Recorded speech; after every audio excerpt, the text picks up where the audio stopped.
Hai, balapan seru yang menunjukkan dominasi yang kuat dari Ducati, yang tidak bisa memberikan kesempatan untuk motor lain mendekati Ducati. Marc Marquez juga kembali menjadi yang terbaik di GP23 yang membuatnya menjadi sangat senang karena dirinya sadar Mugello itu bukan sirkuit yang terbaik buatnya, tapi dia bisa tampil bagus dan itu membuatnya sangat-sangat puas. Walaupun di race kali ini dia nggak dapat podium ya, tapi di posisi 4 dan secara klasmen ada di posisi 3. Langsung kita ngomongin pemenangnya yaitu Pecco Bagnaia.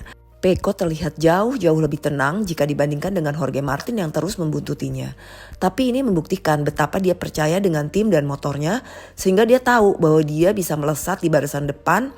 Dan itu membuatnya lebih aman karena tidak akan terganggu dengan masalah temperatur ban depan. Dan kemenangan ini menjadi kemenangan ketiga kalinya secara berturut Pecco Bagnaia bersama Ducati menang di Mugello.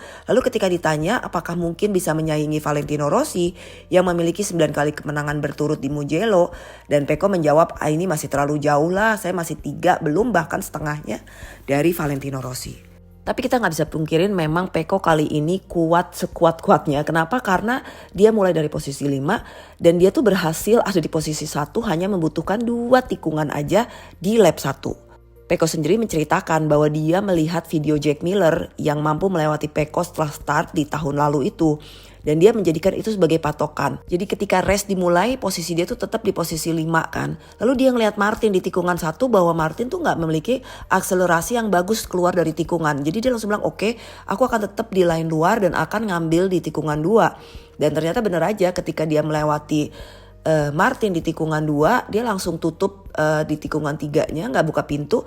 Dan Martin kewalahan untuk mengejar Pecco. Ditambah lagi yang paling sedihnya buat Jorge Martin adalah di tikungan terakhir banget di turn 15 dia disusul dong dengan Enea Bastianini dan itu membuat dia sangat-sangat kecewa.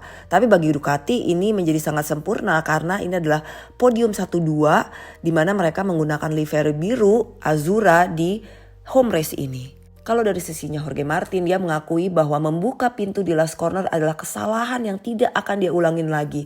Itu yang membuatnya kehilangan posisi 2 di Mugello ini setelah dia bertahan cukup lama di posisi tersebut. Walaupun memang di klasmen sementara Jorge Martin tetap memimpin, tetapi jaraknya dengan Pecco Bagnaia itu cuma 18 lagi dan itu udah gak aman sih buat Martin. Dia benar-benar harus bisa konsisten menang lagi nih ke depannya. Pabrikan lain yang kesulitan untuk mendekati Ducati memang mengatakan bahwa pace balap tuh 25 detik lebih cepat daripada tahun lalu. Tidak hanya karena Ducati juga memilih Mugello sebagai sirkuit buat tes, tapi juga memang ban belakang Michelin bekerja dengan lebih bagus dan Ducati mampu menggunakan potensi tersebut dengan sangat sempurna. KTM dengan salah satu pembalapnya Pedro Acosta adalah satu-satunya pembalap yang bisa mendekati kawanan Ducati ini. Tetapi dia mengatakan bahwa tidak hanya Ducati memang lebih cepat secara pace balap, tetapi mereka juga kesulitan karena ban depan mereka juga udah drop sangat cepat. Pabrikan Jepang yang sebelum race di Mugello ini melakukan tes ternyata tidak memberikan kejutan yang berarti yang kita inginkan. Memang sih Yamaha sedikit mengalami peningkatan ya di saat praktis.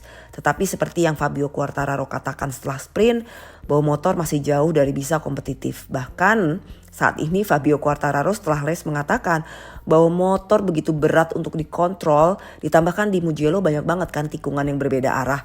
Itu membuat semua tenaganya habis, bahkan dia yang gak memiliki ampam, itu tidak memiliki kekuatan loh di tangannya pada saat akhir-akhir race.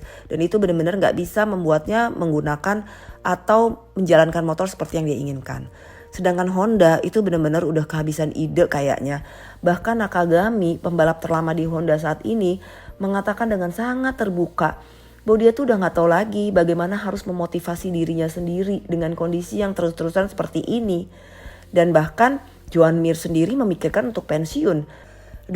Gimana dong nih Luca Marini dan Johann Zarco yang masih memiliki kontrak di tahun 2025, mau gak mau ya tetap harus memegang teguh kontrak tersebut dan tetap optimis kan. Walaupun Nakagami secara terbuka juga bilang bahwa mereka udah nyoba semua part baru yang datang, namun gak ada satupun yang mendekati apa yang mereka perlukan. Menurut kalian gimana?